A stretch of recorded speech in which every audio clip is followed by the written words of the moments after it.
সালামু আলাইকুম রহমতুল্লাহ বারকাত। সবাই কেমন আছেন? আশা করি আলহামদুলিল্লাহ সবাই ভালো আছেন। যে যেখানে আছেন আল্লাহ ভালো রাখুক, সুস্থ আছেন আশা করি। গতকালকে আমাদের বাংলাদেশের ন্যাশনাল টিমের প্লেয়ারদের নাম ঘোষণা করা হয়েছে আসন্ন টি-20 ওয়ার্ল্ড কাপের জন্য। তো চলেন আমরা দেখে আসি এই টি-20 ওয়ার্ল্ড কাপে কে কে আছে।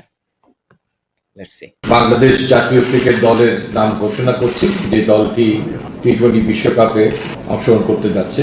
মোহাম্মদ নাজমুল হোসেন শান্ত, দলনায়ক; তাসকিন আহমেদ, ভাইস ক্যাপ্টেন; লিটন কুমার দাস, সৌম্য সরকার; তানজিদ হাসান তামিম, সাকিব আল হাসান, মোহাম্মদ তাহিদ হৃদয়, মাহমুদুল্লাহ রিয়াদ, জাকের আলী আনিক, মোহাম্মদ তানভীর ইসলাম, শেখ মাহাদি হাসান, মোহাম্মদ রিশাদ হোসেন, মোহাম্মদ মুস্তাফিজুর রহমান, মোহাম্মদ শরীফুল ইসলাম এবং তানজিম হাসান সাকিব।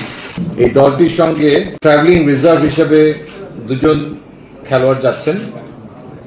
তারা হচ্ছেন হাসান মাহমুদ এবং আফিফ হোসেন ধ্রুব।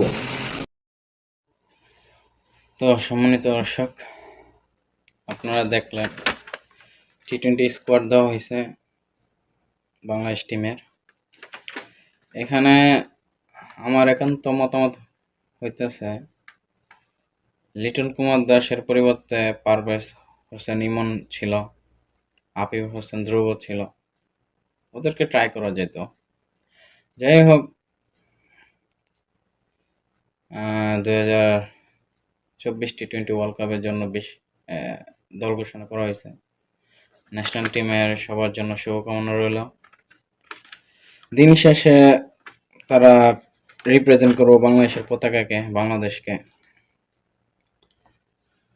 তো আমাদের অন্তরের অন্তর থেকে এটাই চাওয়া, প্রত্যাশা রইব ভালো একটা কিছু দিতে পারে বাংলাদেশকে।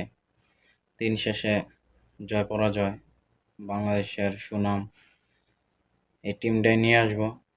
তো আপনারা সবাই টিমের জন্য দোয়া করবেন, আর আপনাদের নিজস্ব একান্ত মতামত থাকলে সেটাও শেয়ার করতে পারেন। ঠিক আছে, আসসালামু আলাইকুম।